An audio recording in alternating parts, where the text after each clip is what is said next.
Now, Vanished Leicester is an archive of more than 1,000 photographs documenting the demolished buildings of that city. Taken more than half a century ago, all the photos have been taken by Dennis Calow, and he's now 91. Along with the University of Leicester, he's asking for people to share their memories of places gone but not forgotten. Simon Ward reports.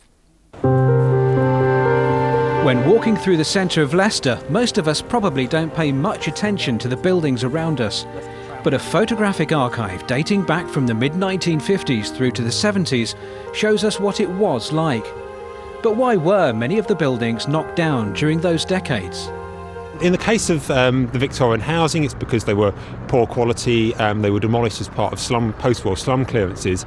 Here in the city centre, it was to make way for what we see behind us today, the Haymarket shopping centre.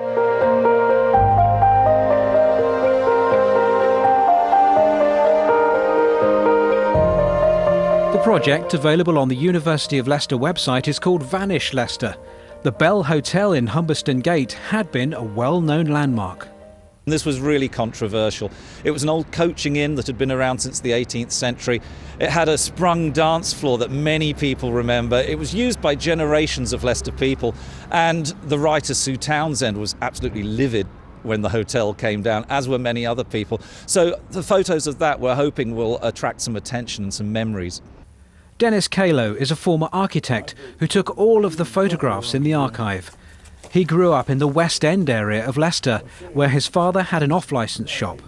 The beer came in barrels on drays drawn by horses,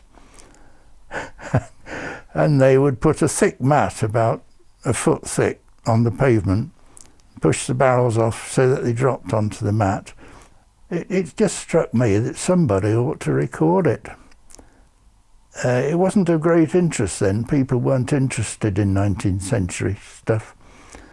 But I developed an interest in it, so I started.